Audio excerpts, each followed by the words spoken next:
is going on, YouTube? It is Astral Nether here, and today we're going to be talking about Topaz coming out in a few days at the time of this recording.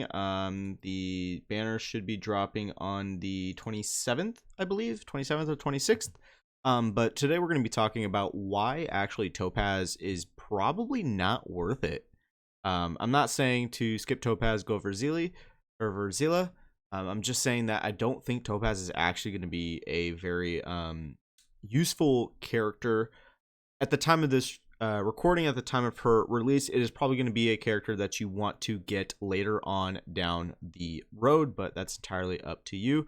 So obviously she's going to be a 5-star fire character on the hunt path. Very interesting combination there. I actually do like that though. So what is exactly she's going to do? So her skill is she's going to be targeting a enemy with the proof of debt state, and that's going to cause the target to receive 25% extra follow-up damage, and that's basically her whole premise. She's a follow-up real damage dealer of a unit. It's going to take effect on the most recent target it is applied to, and it is going, or so at the start of the ally's turn or during the ally's action. If there is no enemy with the proof of debt on the field, Topaz will cause a random enemy to enter proof of debt, and Nummy deals fire damage equal to 75% of Topaz's attack to that target as follow-up damage. So Warp Trotter skill, select an enemy to perform a special attack. The ultimate is Nummy is going to enter the Wild Fine Windfall Bunza state, and its damage multiplier increases by 75%. Crit damage increases by 12%. All enemies with proof of debt receive attacks from the ally's basic attack skill or ultimate. Nummy's action is advanced by 50%. After Nummy uses 2 attacks, he's going to exit out of that state, which is pretty cool. So the talent, Nummy is going to be summoned at the start of the battle. Nummy has 80 base speed by default. When taking an action, he's going to perform a follow-up attack on the single enemy affected with the proof of debt. So whether you attack, it seems like whether you attack somebody else, the enemy with the proof of debt is going to receive that follow-up damage from Nummy.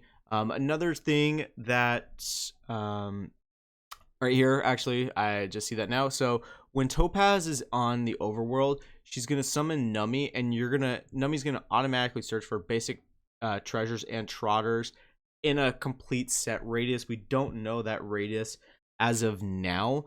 And then, using her technique causes Topaz to regenerate 60 energy after Nummy's first attack in the battle, which is kind of cool.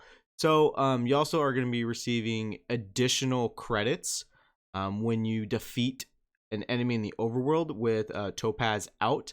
Only 10,000 additional credits can be received each calendar day, so total of 10,000 additional credits, which is okay.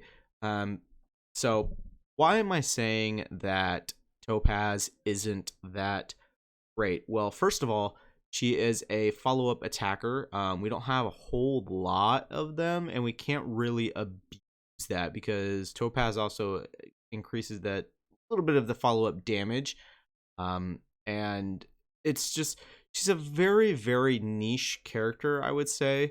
And, a lot of people are saying that her basic, the reason why you want to get her is partially for the follow-up damage, but also for the fact of the overworld looking for additional treasure tests and additional credits, which is, it's okay. It's not that great, but,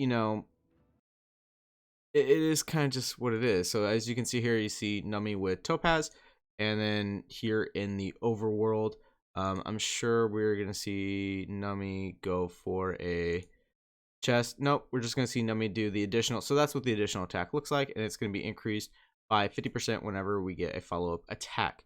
I would say for people to actually save their Stellar Jades and their warp tickets for Topaz when Topaz comes back around, because we know that these characters are going to end up being rerun in the near future, probably a couple months. But I don't really see a real main use for her.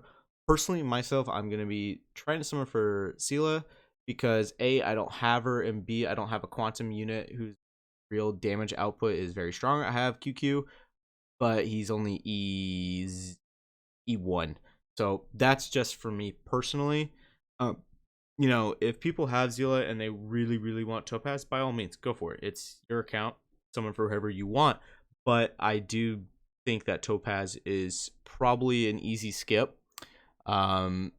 Wait for people to make videos about how good she is and or whatever. But I just don't think she's that worth it. But yeah, I mean, it's just my opinion. Again, someone forever who you want to. It's no big deal. But I'll see all you guys within the next video.